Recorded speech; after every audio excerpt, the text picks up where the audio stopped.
Okay, hi everyone. This is the 10th of December. This is Charlie Veitch of the Veitch channel. I'm joined here by David Shayler. A lot of my viewers will know who David is. Obviously, he's ex-security services for the British government. Some people call it MI5. Is that right, David? That's right, yeah. Okay, and in the 1990s and also recently, we admire you, David, for all the campaigning you've done against the murderous ways of this government. And I guess a lot of my viewers just want to say thank you for standing up for yourself and also standing up for justice and for what's right against the murderous things.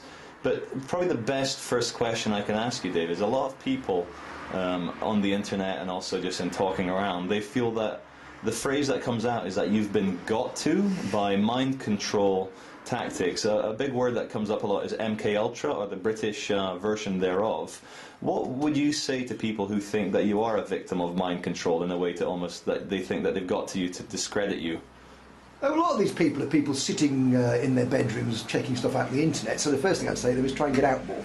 Yeah. The second thing I would say is come and talk to me. Anybody who comes and talks to me has this problem. They won't accept that I'm Jesus, but at the same time they know I'm not mad, so they have this problem. Well, what the hell is going on here then? So I'd say to anybody, and this is what everybody should do, whether you're an atheist or whether you believe in God, is check everything out for yourself. And until you've done that, there is no point in entering into any kind of debate. Now, obviously, the whole issue of things like mind control is used to try and discredit anybody who's really getting up their noses. And when I say getting up their noses, I'm not talking about Gordon Brown, I'm not talking about the American president or anything like that. We're talking about the Zionist bankers, who are the visible tip of those people who run the world, basically. Yeah. And they do that through, very simply, through the money control of the money supply to governments. Mm-hmm.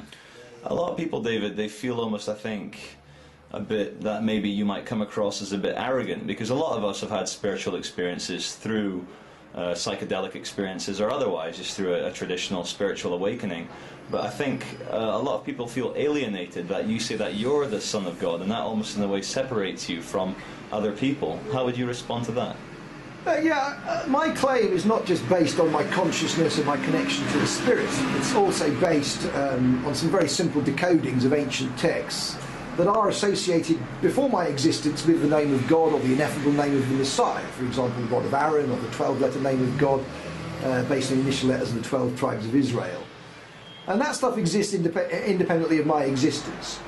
And I never went looking for my name in ancient documents. I was approached by the Spirit to start with. I was told at one point I was Jesus. This was on a magic mushroom trip, but I make no apology for that. That's a way of connecting to God. But obviously when I first heard this, I just thought we were tapping into some kind of Jungian archetypes, because at the time I was leading the truth movement for 9/11 and so on. Mm-hmm. But as the time went on, the Spirit made more and more communications with me. But it was only when we got to a point, strange enough, watching the Da Vinci Code, where I had a moment. The Da Vinci Code is obviously disguise for all this stuff. It's a way of introducing these issues by pretending it's about a bloodline. Mm-hmm. And at the end of the film, Robert Langdon, the hero, says to this woman who's supposed to be the blood descendant of Jesus Christ, wouldn't it be great if you could perform miracles? And she said, I can't perform miracles. And he says, it's what you believe. Now, one of these moments watching it, where I suddenly thought, with all this stuff about being Jesus, Christ being the Messiah, I didn't want to believe it. I wasn't even being open-minded about it. I'd shut it out. Yeah. So at that point, I thought, well, let's apply the Kabbalistic adage, believing is seeing, not the other way around. And so I thought, well, not that I'm going to say straight away I'm the Messiah, but let's just give this a run for its money. And literally the next day I was taking the rod of Aaron. The day after that I was taken into a passage in the Talmud, which is the only discussion of Messiah's name I can find anywhere. Within that discussion, it doesn't say explicitly David M. Shayler, but it does have David, as in King David, to start with the letter M. And it's Rabbi Shiller who says it's Shayler, which is very close both to Shayler, basically. Next day I was taking the 72 names of God, where again you find that D.M. Shayler is the fish, i.e. Christ, the symbol of Christ, the fish. So after seeing that in 3 different texts, there was then a moment when I was up all night. I was told I was going to be up all night by the Spirit. I was meditating, clearing darkness out of London. No idea why I was doing it at the time, but during this meditation I remembered a painting I'd done when I was 18 of a chessboard in perspective.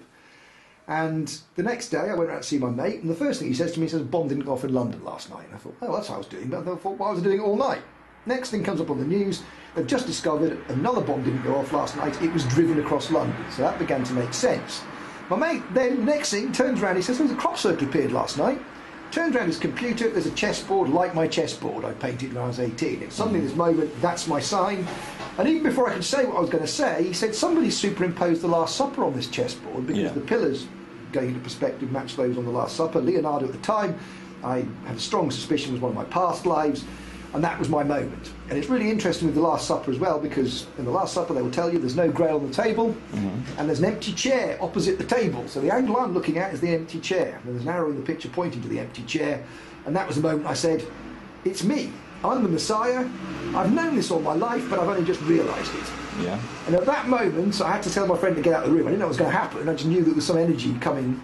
He got out of the room, and for about an hour and a half, I was filled with the Spirit. And an experience that, and I've taken plenty of drugs in my time, I've had plenty of sex, but this went beyond both, basically, in terms of being a sublime experience in which you collect a spirit. And all the time, it felt almost like a human body just couldn't bear this energy. It was like I was just beyond being able to just maintain it. Yeah. And then once I got used to it, Jesus, up it a bit, but just enough, so not too far, just enough to again take me to my edge.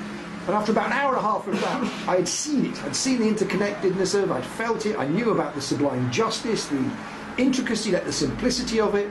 And once you've seen that, the only position you can truly adopt is to be face down on the floor flat, because what you see there is so magnificent. That was the most humbling experience of my life. And I would say to anybody, if they'd truly been anointed by God like that, they would not think what I was saying was egotistical.